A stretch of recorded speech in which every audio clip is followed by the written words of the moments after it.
Subscribe कीजिए हमारे channel को और बेल आइकन को दबाइए हमारी लेटेस्ट वीडियो सबसे पहले देखने के लिए।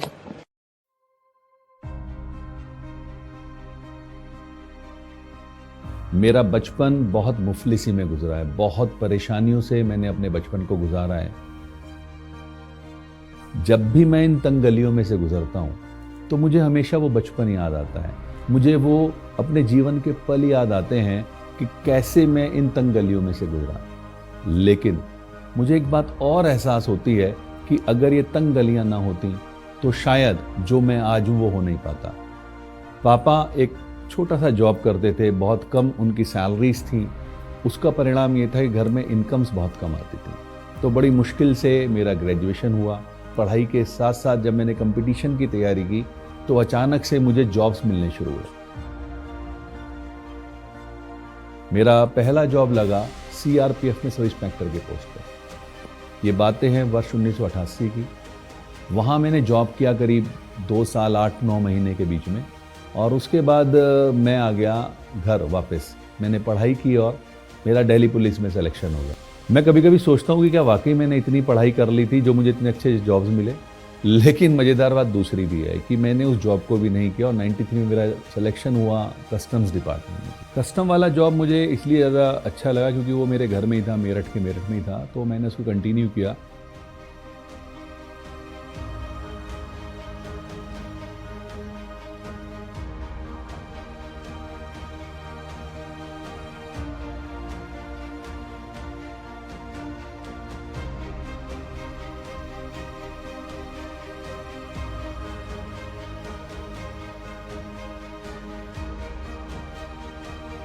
लेकिन इसी बीच में फिर मेरी शादी हो गई। अब शादी के बाद बच्चे तो जिम्मेदारियां बढ़ी और अल्टीमेटली एक बात समझ में आ गई मुझे फिर कि जॉब एक ऐसी व्यवस्था है जिसमें आप भूखे रह नहीं सकते पर कभी तरक्की कर नहीं सकते।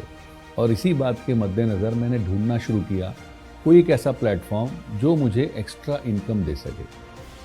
And I am thankful to the person mister JK Gupta. Unfortunately आज वो हमारे साथ नहीं है, बट यस, वर्ष 2004 में वो मेरे लिए एक देवता के रूप में सामने आए। उन्होंने मुझे फॉरएवर के मार्केटिंग प्लान के बारे में बताया। तो देखा, मुझे समझ में आ गया कि ये वो प्लेटफॉर्म है जिसकी मुझे तलाश थी। यहाँ मैंने धीरे धीरे अपने रास्तों पे चलना शुरू किया, धीरे धीरे सक्सेस की तरफ बढ़ना शुरू किया। अगले 6 महीने में मैनेजर हो गया। तो मुझे एक बात समझ में आ गई, तरक्की नहीं मिलने वाली है। वर्ष 2016 में जब मैंने इनकम्स का आकलन किया तो मुझे लगा कि यार, एक तरफ मुझे विभाग से करीब 10 लाख रुपए सालाना सैलरी मिलती थी, लेकिन उस साल की मेरी आईटीआर जो फॉरएवर के बदौलत थी वो करीब 34 लाख की थी।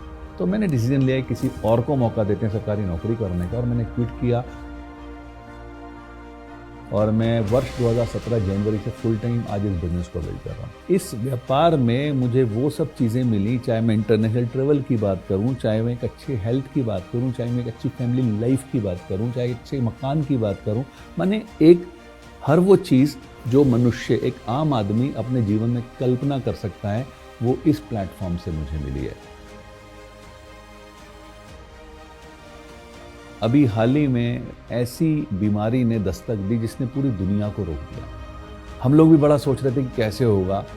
थैंक्स टू फॉरएवर के प्रोडक्ट्स, जिनकी वजह से हमारा इम्यूनिटी सिस्टम बहुत अच्छा रहा, and thanks to the marketing plan and the flexibility of the marketing plan, कि हम लोगों ने कोविड के उस दौर में डिजिटल प्लेटफॉर्म का सहारा लेकर के अपने बिजनेस को कंटिन्यू रखा, जिसका रिजल्ट ये रहा कि हमारे चेक्स नहीं रुके, जिसका रिजल्ट ये रहा कि हमारे इनकम्स नहीं रुके, जिसका रिजल्ट ये रहा कि बहुत सारी इंडस्ट्रीज सफ़र कर गई, लेकिन फॉरएवर में इनफैक्ट और ग्रोथ होती चली गई। क्यों? क्योंकि हर किसी व्यक्ति को 2 तरह की चीज़ें ऐसे दौर में चाहिए थी, एक अच्छा स्वास्थ्य और एक अच्छा साधन। स्वास्थ्य फॉरएवर के प्रोडक्ट्स की वजह से मिला और साधन फॉरएवर के मार्केटिंग प्लान में मिला। आज हम इस डिजिटल प्लेटफॉर्म का इस्तेमाल करके अपने बिजनेस को और ज़्यादा ऊंचा और ज़्यादा बड़ा बना रहे हैं। मुझे सपने देखना अच्छा लगता है, मुझे लोगों को सपने दिखाना अच्छा लगता है और उन्हें पूरा करने में उनकी हेल्प करना अच्छा लगता है। मैं हूं सपनों का सौदागर, मैं हूं फॉरएवर।